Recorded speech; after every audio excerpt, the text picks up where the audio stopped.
a l'habitude d'ironiser pour dire que quand lui il se promène, la constitution, la Côte d'Ivoire, ça est dans sa poche. Et il montre ça aux journalistes.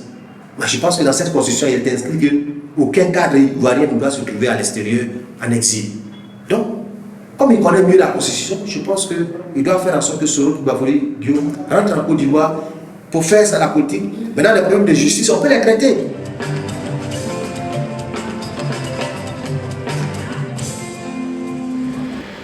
Il a donné tout ce qu'il peut donner à la Côte d'Ivoire, toute sa compétence, toute sa valeur, toute son intelligence. Il est temps qu'il fasse la passe. Lui-même, il a dit à quelqu'un de plus jeune. Et nous estimons que dans le paysage politique actuel, celui qui a la compétence, celui qui a la capacité, celui qui a les valeurs de continuer l'œuvre en gardant le rythme du président Ouattara, c'est Tidjane Thiam. Ils le savent eux-mêmes. C'est ce qui justifie un peu toutes ces attaques depuis qu'il a été choisi comme président du PDCI-RDA. Je vais donner deux faits qui montrent que nos frères du RHGP, nos frères du RDA sont en difficulté. Lorsque le PDCI a choisi Thiam comme son président, vous avez vu le secrétaire exécutif du RDA, Cissé Bakongo, dit devant une assise de la jeunesse que Tidjane Thiam, c'est vrai, c'est Tidjane Thiam, il est parenté à Goudou Raymond pour dire que Tidjane Thiam est baoulé, puisque Goudou Raymond elle est au RDA, elle est baoulée. Donc, je veux dire, c'est sa manière à lui de comparer Tidjane Thiam à Goudou Raymond. Et puis il dit, non, c'est vrai, il porte boubou, mais on n'est pas embêté. Bon, ça, ce n'est pas des discours qu'on peut tenir dans une nation qui est en train de se construire progressivement, où des valeurs comme l'ethnie, la religion, le régionalisme, nous sommes en train de véritablement d'évacuer ça parce que nous sommes une jeune nation. Donc nous estimons que ça, le discours du président, du secrétaire exécutif du RHGP, Cissé Bakongo, dans ce sens, venait de montrer que nos frères étaient en difficulté. Et depuis lors, vous avez vu toutes ces attaques contre le président Tidjane Thiam. Ça veut dire que Tidjane Thiam a de la valeur. Ça veut dire que Tidjane Thiam a de la qualité. Ça veut dire que Tidjane Thiam est sur le bon chemin. Et Tidjane Thiam a le meilleur profil aujourd'hui pour continuer l'œuvre du président Alassane Ouattara. Je voudrais profiter de votre micro pour lui dire il est temps qu'il arrête. Il n'est pas nécessaire pour lui de vouloir encore être candidat parce que les Ivoiriens, dans leur immense majorité, ont décidé de tourner la page, de choisir un président plus jeune qui permettra à la Côte d'Ivoire de regarder l'horizon avec beaucoup d'espoir, beaucoup de sérénité, sans violence, sans tuerie, sans armes, sans bourdin, sans machette. Nous disons non. Vous savez, à 83 ans, regardez ce qui se passe aux États-Unis. Entre Trump et Biden. Trump, il a 78 ans. Biden a 80 ans. 82 ans. Trump estime que Biden est suffisamment âgé et que lui, à 78 ans, il est plus jeune pour autre chose. Les démocrates ont compris le message parce que quand vous faites de la politique, la démocratie, souvent l'adversaire, ce qu'il dit, ou bien souvent le concurrent, ce qu'il dit là, tout n'est pas mauvais. Il faut savoir tirer le bon de ce qu'il dit. Les démocrates ont compris que ce que Trump disait là, effectivement, il avait raison parce qu'à 80 ans, il était difficile. Vous voyez, dans les débats, il était difficile à Biden même souvent de se reprendre. Les démocrates, de manière responsable, ont décidé de permettre à un candidat plus jeune de prendre la relève. Kamala Harris. Aujourd'hui, ça prouve que les gens ont eu raison. Ça veut dire qu'ils ont tenu compte des observations et des remarques de Trump qui les a permis de corriger leur insuffisance.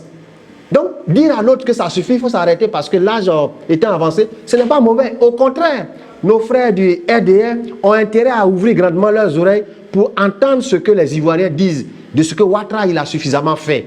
Personne n'a dit que Ouattara n'a pas travaillé. Nous disons que Ouattara a donné le maximum de lui-même. Il a fait tout ce qu'il pouvait faire pour permettre à la Côte d'Ivoire d'atteindre un certain niveau au niveau de l'escalier. Mais maintenant, il faut une personne assez plus jeune pour venir continuer l'œuvre. C'est tout ce que nous disons.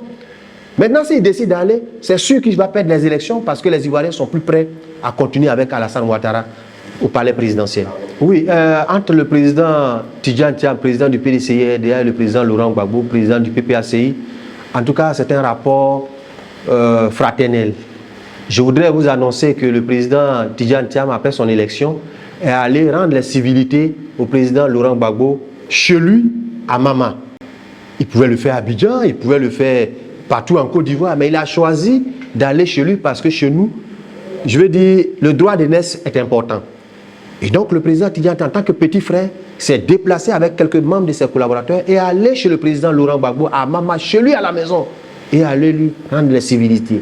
Ça montre que c'est la Côte d'Ivoire unie, c'est la Côte d'Ivoire rassemblée, c'est cette Côte d'Ivoire-là que nous rêvons tous.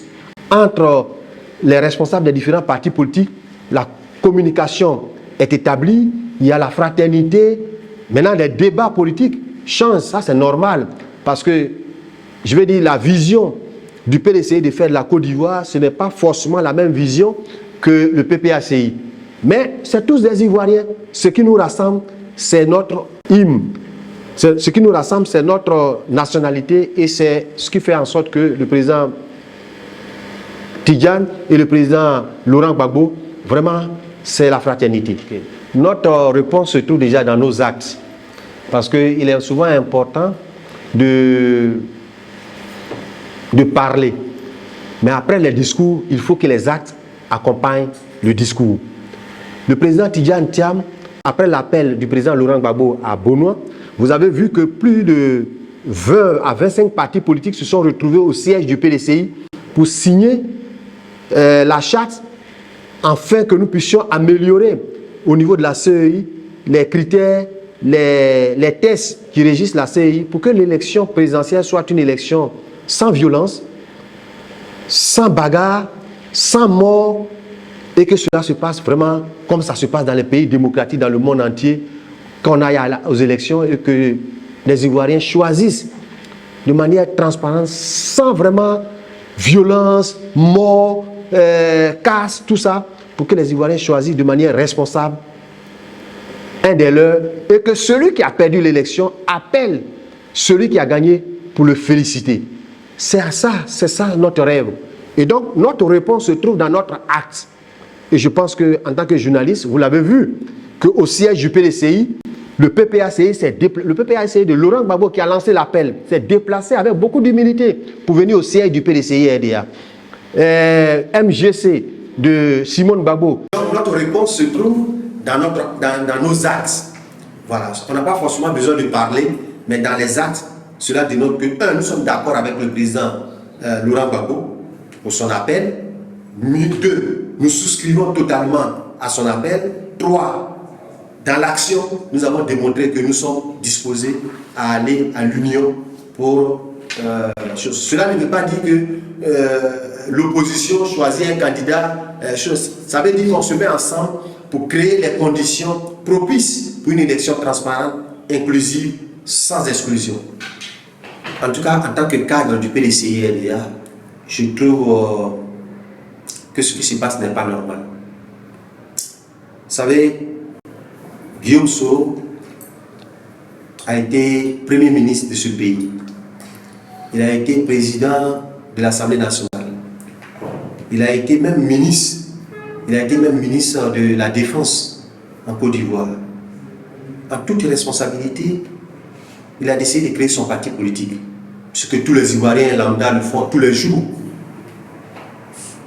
Et puis, il a décidé d'aller être candidat. Malheureusement, en 2020, cela n'a pas pu se réaliser.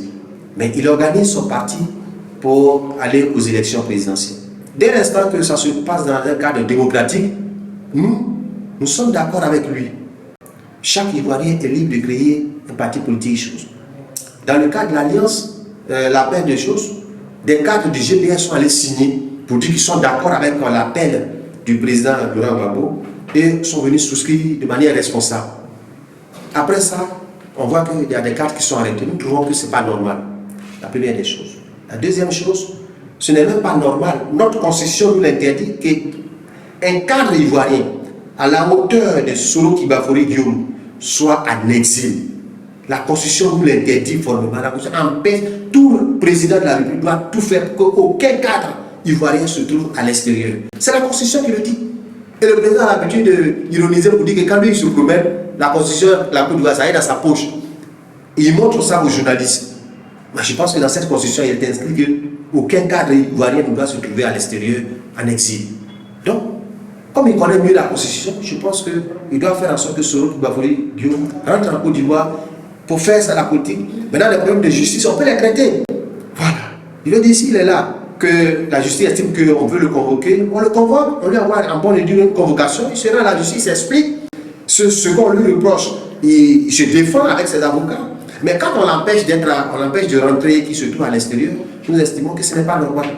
Donc nous exhortons le président de la République à faire en sorte qu'avant que nous allions aux élections, que tous les Ivoiriens qui sont en exil puissent rentrer et qui viennent participer effectivement à la réconciliation et faire en sorte que tous les Ivoiriens participent aux élections présidentielles d'octobre 2025. Nous croyons au niveau du PDCI que le président de la République, le président Alassane Ouattara, sera véritablement touché par la sagesse de Salomon pour faire en sorte que, aujourd'hui, après le président Bédié, c'est lui qui est né dans le chromosome politique. Il est le plus âgé. Il a intérêt à rassembler tous les enfants de la Côte d'Ivoire, à faire en sorte que les élections présidentielles soient une élection inclusive. Nous estimons que lui ne doit pas participer. Ça, c'est notre choix. C'est notre souhait, mais son parti politique peut décider de l'envoyer au combat. Je l'ai dit tantôt. Son parti politique peut décider de l'envoyer au combat. On n'a pas de problème avec ça. On va aller compétir. Mais que cette élection-là, qu'il n'y ait pas de mort, qu'il n'y ait pas de violence, que quelqu'un ne prenne pas une machette contre un Ivoirien parce que nous allions à une élection. Qu'on ne coupe pas la tête d'un Ivoirien parce que nous allions à une élection. Que chacun, de manière responsable, décide d'aller voter à ces élections dans la transparence et dans la quiétude. En ce qui concerne le PDCI, le président Tidjane Thiam a estimé que c'est vrai qu'il y a des différends sur les TSO qui vont nous permettre d'aller à ce combat. Mais il y a des choses que nous pouvons faire nous-mêmes. Ça, on n'a pas besoin forcément de l'intervention du président de la République ou de ceci ou de cela. Ça, c'est de notre ressort. Et il a estimé que la Côte d'Ivoire fait environ 30 millions de population. Sur les 30 millions de population, il n'y a seulement que 8 millions qui participent aux élections présidentielles. Quand on prend le cas du Sénégal, il y a environ 15 millions. Une population de 22 millions de population au Sénégal. Quand vous prenez le Ghana, ils sont autour de 25 millions de population. Il y a 17 millions de Ghanéens qui sont inscrits sur la liste électorale. Quand on prend la Côte d'Ivoire, 8 millions, c'est vraiment en deçà. Donc, pour répondre aux normes internationales, le président a demandé à tous les cadres de descendre sur le terrain et d'aller chercher des Ivoiriens qui ne sont pas inscrits sur la liste électorale. Soit ils ne sont pas inscrits parce qu'il y a des gens qui disent que la politique ne les intéresse pas. Donc il faut créer l'émulation, faire en sorte que ceux-là qui disent que la politique ne les intéresse pas, faire en sorte que la politique puisse les intéresser. Et c'est en cela que le président Tidjane Thiam dit qu'on va faire la politique autrement. Parce que ce qui a envoyé ces Ivoiriens à ne pas s'intéresser à la politique, c'est parce que peut-être ils estimaient que dans la politique, il y avait de la violence, il y avait des machettes, il y avait des fusils, il y avait des morts pour des élections. Donc, pour ces raisons-là, diverses raisons-là, ils disent que la politique ne les intéresse pas. Nous, on a décidé de faire la politique sans la violence, sans la machette, sans le goudin, sans le fusil. Est-ce que vous comprenez? Et nous faisons la politique avec élégance. Donc, aujourd'hui, c'est ce qui crée cette dynamique, cette attraction des Ivoiriens envers le PDCI, justifiant par l'adhésion massive des Ivoiriens au PDCI. Ensuite, il faut permettre à tous ces Ivoiriens de s'inscrire sur la liste électorale. Il nous a donné comme objectif faire environ, au lieu d'arriver à 15 millions, 18 millions, 16 millions, il a estimé que nous pouvons déjà démarrer avec 12 millions. Donc de 8 millions, si nous devons arriver à 12 millions, il y a un gap de 4 millions. C'est ce qui permet aujourd'hui au secrétaire exécutif chargé de la mobilisation, l'honorable Diaoufoué, de courir sans argent. Il court dans toute la Côte d'Ivoire avec son équipe pour aller dire aux Ivoiriens d'accepter de s'inscrire sur la liste électorale pour venir participer à ces élections présidentielles afin de choisir un des leurs pour diriger la Côte d'Ivoire après Ouattara. Parce que nous sommes convaincus que Ouattara, après avoir donné tout ce qu'il a comme valeur, comme dynamisme, comme efficacité, pour nous disons qu'il est temps que Ouattara passe la main à une nouvelle génération. Et la nouvelle génération, pour nous, c'est Tidjane Diabo qui doit prendre la relève pour permettre à la Côte d'Ivoire d'avancer. Vous avez vu les différentes formules qui ont été utilisées par le Premier ministre Bebré Mambé. Il a utilisé beaucoup de formules, beaucoup de formules diplomatiques pour exprimer un peu le coût de la vie. Nous, au PDCI, nous disons ceci. Pour le coût de la vie, le PDCI a des réponses. Le PDCI, je ne dirais pas des solutions parce qu'on en a déjà entendu en Côte d'Ivoire. Le PDCI a des réponses pour permettre aux Ivoiriens de juguler de manière responsable le coût de la vie. Je prends un cas très simple. Aujourd'hui, la Côte d'Ivoire importe le riz. Pourtant, en Côte d'Ivoire, nous avons suffisamment de bas-fonds. Je vous rappelle que dans les années 80, la Côte d'Ivoire a créé ce qu'on appelle saut de riz. C'est-à-dire qu'on a permis aux Ivoiriens de cultiver le riz et on a créé des usines pour transformer le riz. Donc c'était pour aller à l'autosuffisance alimentaire. Aujourd'hui, les bas-fonds sont là. La Côte d'Ivoire peut faire cela. Et c'est le PDCI qui a ce petit plan-là. Est-ce que vous voyez? Cette petite stratégie, c'est nous qui possédons ça. Donc quand nous, on va revenir là, le coût de la vie sur le riz, on va trouver la réponse appropriée et les Ivoiriens, au niveau du sac de riz, au niveau du kilo de riz, tout ça, ça va baisser. Au niveau je prends par exemple le cas même de l'hôpital. Vous avez vu, dans un pays frère comme le Burkina, le scanner, c'était environ 25 000 là-bas. Mais le président de la République, de manière responsable, a dit le scanner au Burkina, là, de 25 000 là, on passe à 12 000. Voilà des actions concrètes que le chef de l'État ou bien le gouvernement en place peut prendre pour juguler le coût de la vie. Parce que tout ça, ça contribue efficacement au coût de la vie. L'électricité. Nous produisons de l'électricité en Côte d'Ivoire. Les Ivoiriens ne peuvent pas utiliser l'électricité chez eux de manière responsable. Le coût de l'électricité, vous avez vu les dernières factures qui sont sorties. Quand vous payez 100 000 francs, on vous retrouve avec une facture de 200 000 francs. Mais ça, c'est pas normal que nous produisions de l'électricité. On vend l'électricité au Burkina, on vend l'électricité au Mali, on vend l'électricité en Guinée, on vend l'électricité au Sénégal, on vend l'électricité au Libéria, et que nous-mêmes, nous n'arrivons pas à produire l'électricité pour donner à nos concitoyens à un prix raisonnable. Ça, la centrale d'Azito, c'est Tidjane Diabo qui l'a pensé, qui l'a construit et qui l'a réalisé. Il sait pourquoi il a fait ça. C'est pour permettre aux Ivoiriens d'être dans un confort absolu. Quand il sera là, il saura trouver la meilleure mesure pour permettre à l'électricité de diminuer et permettre aux Ivoiriens d'être dans un confort agréable pour dormir sur un climatiseur, sur un ventilateur, sans toutefois payer une facture qui est souvent au-delà du prix d'achat de votre maison. Parce qu'il y a des gens qui sont dans une maison, ils payent 50 000 francs, on leur envoie une facture de 150 000 francs. Ça veut dire que l'électricité là, ça coûte plus cher que sa maison dans laquelle il dort. Bon, ça, donc voilà des solutions, voilà des réponses concrètes que quand le PDCI va revenir au pouvoir dans quelques mois, nous allons pouvoir proposer ça à nos citoyens. Et je termine pour dire, très bientôt, vous allez voir le programme de gouvernement du président Tidjane Diabo, du PDCI. Nous avons presque fini. Nous sommes en train de faire les derniers réglages. Le programme va sortir. Quand on va aller à la convention, probablement en octobre ou en novembre, et qu'on va choisir notre candidat, notre programme sera sur la place publique et tout le monde pourra voir la différence entre la vision du PDCI pour gouverner la Côte d'Ivoire et la différence entre la gouvernance des autres. Puisque je suppose que beaucoup de partis politiques vont vouloir participer à cette élection en proposant bien sûr leur programme de gouvernement. Et c'est ça que les Ivoiriens vont regarder pour faire leur choix. Je voudrais inviter tous les Ivoiriens du Nord, les Ivoiriens du Sud, les Ivoiriens du Centre, les Ivoiriens de l'Est et les Ivoiriens de l'Ouest. Le père fondateur de cette nation, le président Félix Houphouët-Boigny, a dit que lui, il était en train d'établir la fondation de la Côte d'Ivoire. Mais ceux qui vont venir après lui vont construire une nation. Dans une nation, on ne parle pas d'ethnie. Dans une nation, on ne parle pas de religion. Dans une nation, on ne parle pas de la couleur de la peau de l'individu. Dans une nation, on ne parle pas de votre origine, mais c'est plutôt la valorisation de l'être ivoirien. Le PDCI sait le faire et le PDCI veut construire une nation. Deuxièmement, nous invitons tous les Ivoiriens, ceux qui n'ont pas de papier. Nous sommes à 14 mois des élections présidentielles.